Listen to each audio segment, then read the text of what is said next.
So the Limitations Act of Ontario has been suspended.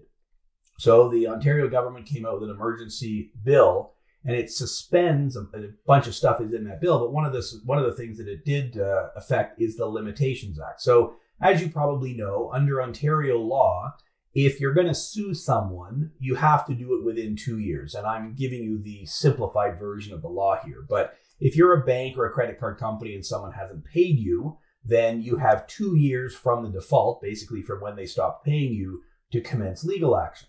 Well, as of March the 16th, that time period has been suspended.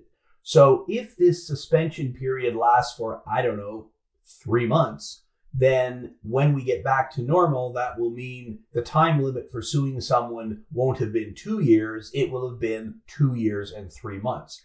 Is this going to make any difference? Is this going to matter? I have no idea. Ask me in 3 months and I'll tell you. But what it has done is give creditors some extra time to pursue you should they feel the need to do so. So that's a bit of an interesting change. One of the other things that has been a big topic of discussion over the last week has been the right of offset.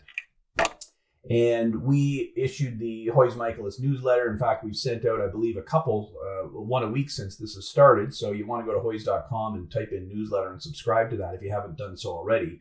I believe somewhere it was many tens of thousands of people who read it this week.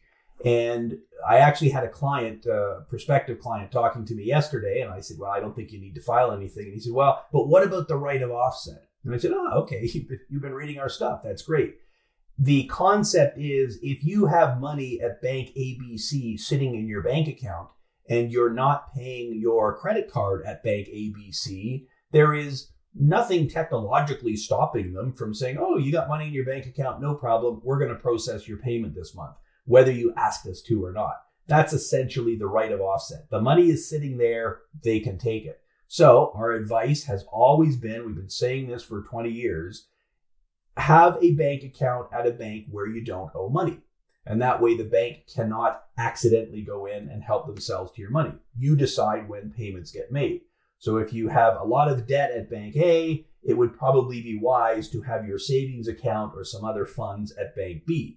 And in fact, maybe your paycheck gets deposited to Bank B, and then from there you transfer it to Bank A if you want to make the payments. So that's a very simple thing that people could do. Now, of course, it may be less simple now because it's probably a little harder to open a bank account than it used to be, given that banks are essentially closed to the public. But the online banks, of course, are still in existence as well. So that's certainly an option. But keep your assets separate from your liabilities is essentially the concept there.